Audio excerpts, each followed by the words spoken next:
कि विट्रियोल का तेल किसे कहते हैं? अंग्रेजी में कहते हैं ऑयल ऑफ विट्रियोल।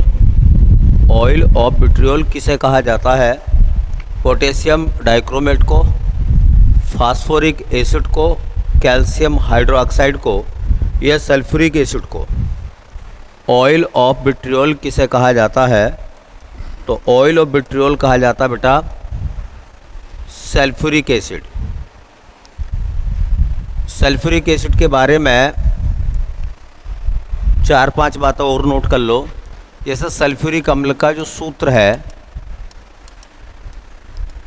वो होता है बेटा H2SO4। सल्फ्यूरिक अम्ल का जो फॉर्मूला है वो H2SO4 है। सल्फ्यूरिक अम्ल को और क्या क्या नाम देते हैं हम, इसे और क्या कहा जाता है? तो इसको कहते हैं रसायनों का राजा,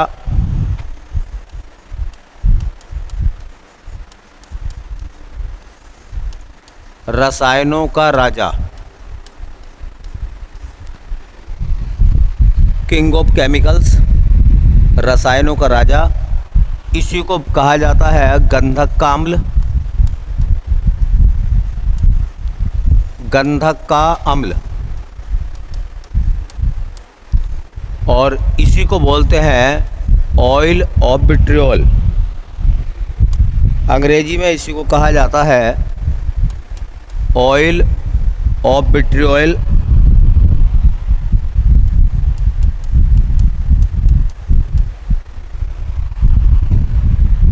वैसे तो कई सारे इसके निर्माण की विधियां हैं, फिर भी एक विधि आप नोट कर लें।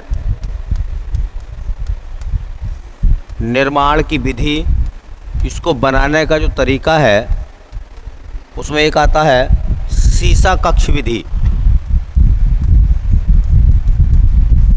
सीसा कक्ष विधि,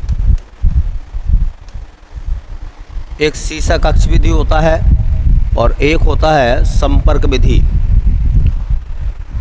भैया सल्फ्यूरिक अम्ल का उपयोग मुख्य रूप से कहाँ कहाँ होता है? तो वैसे तो बहुत सारी जगह पर सल्फ्यूरिक एसिड का इस्तेमाल करते हैं हम, फिर भी सल्फ्यूरिक अम्ल का इस्तेमाल एक तो होता है कार की बैटरी में, कार की बैटरी में,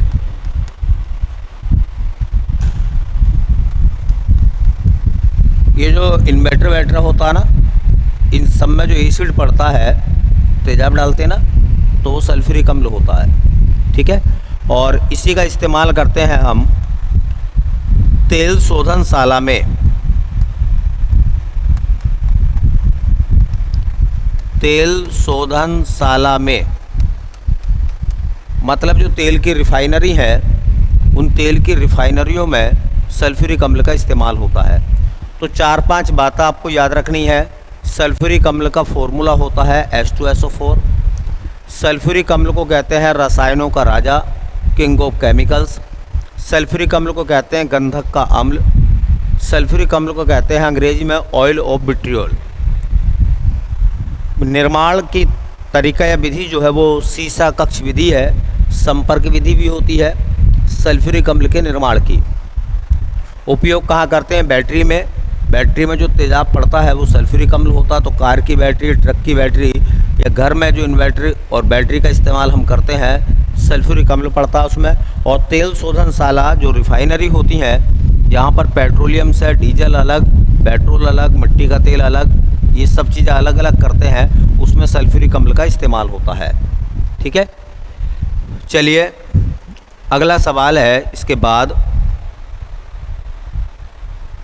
ये कह रहा है रक्त कैंसर को कहा जाता है। तो रक्त कैंसर को रेबीज कहते हैं। रक्त कैंसर को हाइपरमेट्रोपिया कहते हैं। रक्त कैंसर को ल्यूकेमिया कहते हैं, ल्यूकीमिया, या रक्त कैंसर को इनमें से कुछ भी नहीं कहते। तो ल्यूकीमिया कहते हैं रक्त कैंसर। कैंसर अलग अलग प्रकार हैं कैंसर के। भाई आपने नाम सुना होगा, ब्रेन कैंसर होता है, बोन कैंसर होता है ना, ब्लड कैंसर होता है, तमाम प्रकार के कैंसर होते हैं। तो उसी में से ल्यूकीमिया है। तो ल्यूकीमिया क्या है?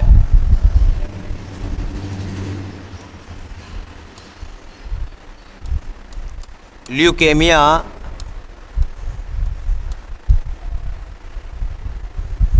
ल्यूकेमिया क्या है, अगर कोई ऐसा आपसे मालूम करेगा तो ल्यूकीमिया के बारे में हम क्या कहेंगे?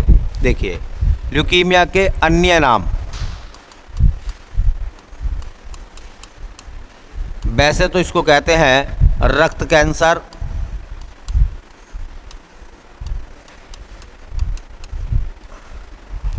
इसी को कहते हैं अस्थि मज्जा का कर्कट रोग,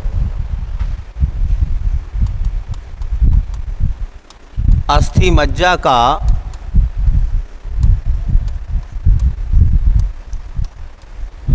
कर्कट रोग। अस्थि मज्जा को अंग्रेजी में बोन मैरो कहते हैं, जो आरबीसी डब्ल्यूबीसी प्लेटलेट्स को बनाती हैं, उससे संबंधित बीमारी है ये। ल्यूकीमिया रक्त कैंसर का कारण क्या है? तो कारण में ये बताया जाता भैया कि जो डब्ल्यूबीसी होती हैं, श्वेत रक्त कणिकाएँ, उनमें असामान्य वृद्धि हो जाती है। क्योंकि आपको पता होगा कि जो डब्ल्यूबीसी है वो हानिकारक कीटाणुओं को, जीवाणुओं को मारने का काम करती है, डिफेंस पावर को बढ़ाती है। और अब इसमें ये कहा जाता है कि अगर किसी वजह से डब्ल्यूबीसी ज़्यादा बढ़ जाती है तो वो लाभदायक सेल्स को भी मारना शुरू कर देती है। ठीक है, तो मेन कारण बताया जाता है श्वेत रक्त कणिकाओं, श्वेत रक्त कणिकाओं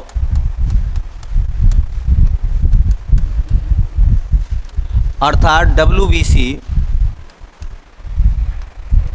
में असामान्य वृद्धि।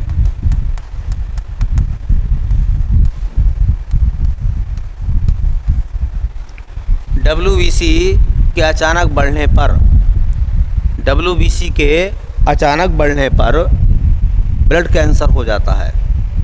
ठीक है, और चूँकि डब्ल्यूबीसी जो है वो हमारे डिफेंस को क्या करती है? मजबूत बनाती है। ठीक है, चलिए अगला सवाल देखते हैं। इसके बाद कह रहे हैं जल जमता है, इसका घनत्व, अगर पानी जम जाए तो उसके घनत्व पर क्या प्रभाव पड़ेगा? डेंसिटी। ऑप्शन कह रहे हैं बढ़ता है, समान रहता है, घटता है, शून्य हो जाता है। अगर पानी जम जा तो पानी के घनत्व पर क्या प्रभाव पड़ेगा? अब सुनिए, पानी के जमने से बर्फ़ बनती है, पानी के जमने से बर्फ़ बनती है और वही बर्फ़ पानी पर तैरती है। अगर कोई चीज़ तैर रही है तो उसका घनत्व बढ़ेगा या घटेगा? भाई आपने क्या करा, 1 लीटर पानी ले लिया, उसे फ्रीजर में रख दिया, पता चला कुछ समय बाद वो बर्फ़ बन गया। बोलो, अब उस बर्फ़ की सिल्ली को आप पानी में डालो, क्या वो बर्फ़ की सिल्ली जो ठोस हो गई है वो पानी में डूब जाएगी? तैरेगी? कोई भी चीज़ क्यों तैर रही है? उसकी घनत्व में वृद्धि हुई है, घनत्व बढ़ा या घटा है? तो घनत्व घट जाता है। ठीक है, घनत्व क्या होता भैया? घट जाता है। तो ऐसे इस बात को लिखें है, आपने पढ़ा होगा कि जल का असामान्य प्रसार, हेडिंग का नाम हो जाएगा जल का असामान्य प्रसार।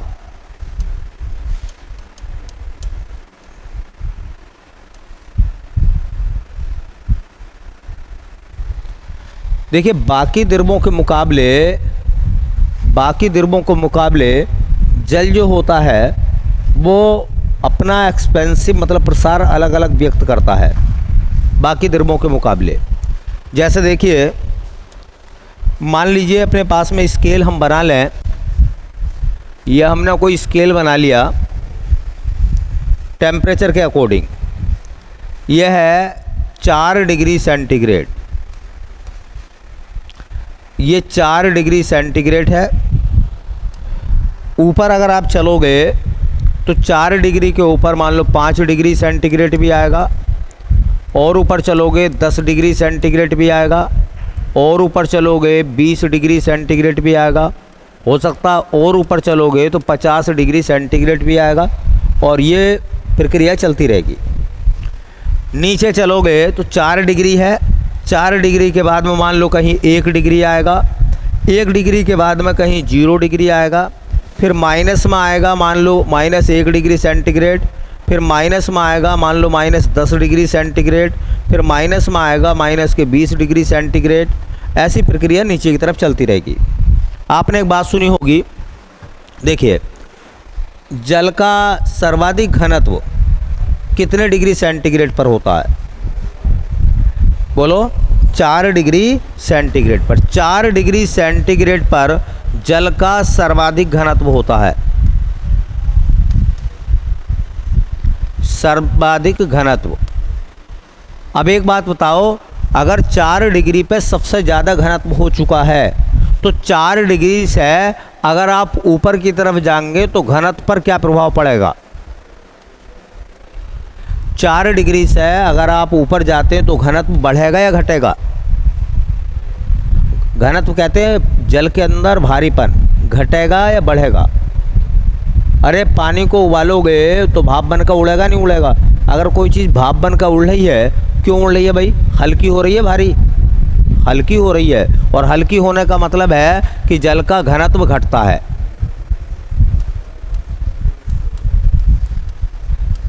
अच्छा बताओ, जब 4 डिग्री पे सर्वाधिक हो गया तो इसके बाद अगर 4 डिग्री से नीचे की तरफ जाओगे तो घनत्व बढ़ेगा घटेगा? जब ये सर्वाधिक हो गया, कह रहे हैं सर्वाधिक हो गया है, इससे ज़्यादा नहीं हो सकता, तो भाई घटेगा या नहीं घटेगा बताओ? तो 4 डिग्री से नीचे जाने पर भी घनत्व घटता है। अब सुनो, अगर मान लो 4 डिग्री की तरफ आ रहे हैं, मान लो इधर से आ रहे हैं तो धीरे धीरे करके बढ़ता रहेगा और यहाँ आने पर 4 डिग्री पर सर्वाधिक हो जाएगा। तो 4 डिग्री की तरफ आओगे अगर आप दोनों तरफ से, तो घनत्व जो है बेटा वो बढ़ेगा, घनत्व बढ़ता है, घनत्व बढ़ता है।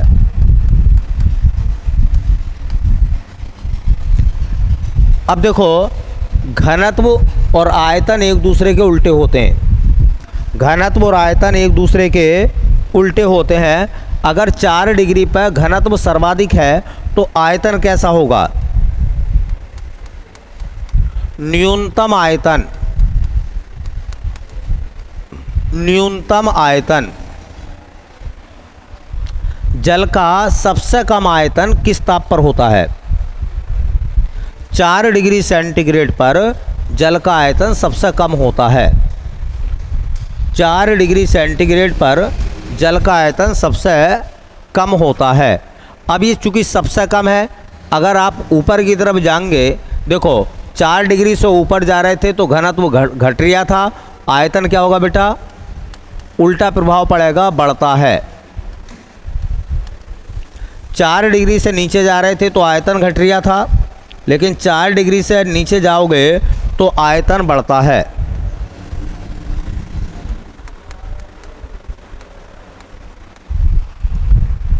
अब ऐसे ही अगर 4 डिग्री की तरफ आओगे, अगर 4 डिग्री की तरफ आओगे तो न्यूनतम की तरफ जा रहे हो तो आयतन घटता है, आयतन घटता है।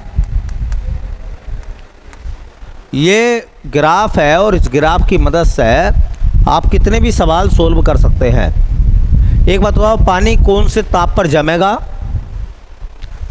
भाई 0 डिग्री सेंटीग्रेड पर जल जम जाएगा, हिसाब लगाना, 0 डिग्री सेंटीग्रेड पर पानी जम जाएगा।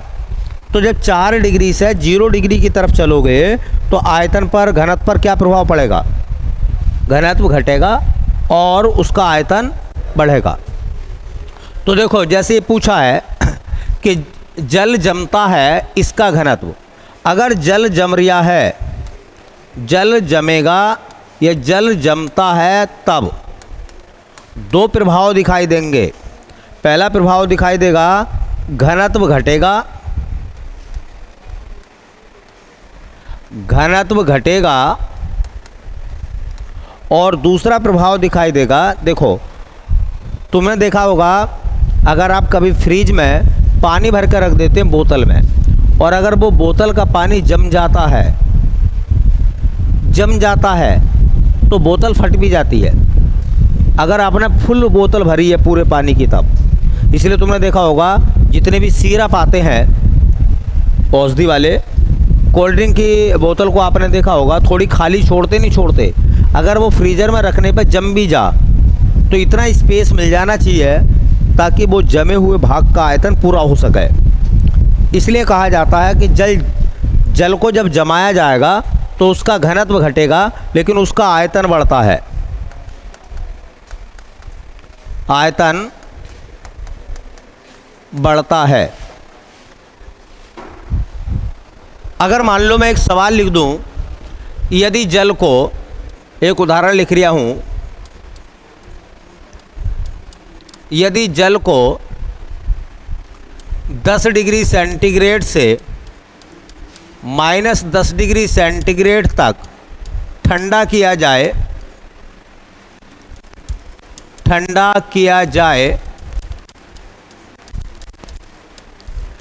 तब उसके घनत्व पर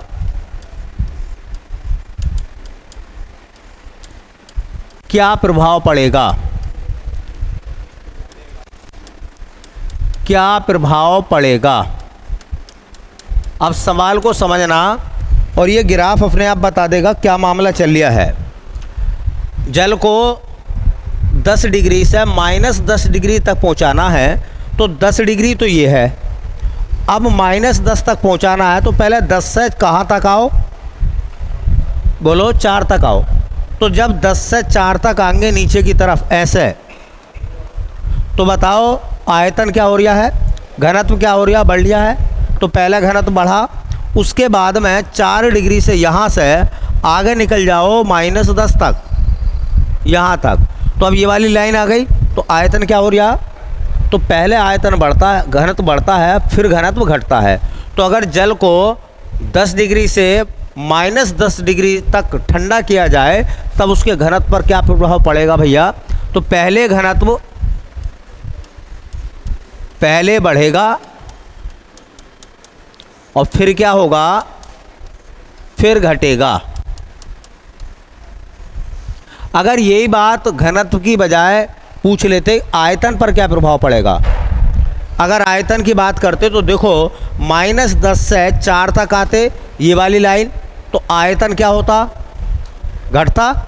और यहाँ से -10 तक पहुँचते तो ये वाली लाइन इस्तेमाल करते हम, तो आयतन बढ़ता। तो उल्टा हो जाएगा, पहले घटेगा फिर बढ़ेगा, क्योंकि घनत्व और आयतन एक दूसरे के उल्टे होते हैं। चलो भैया।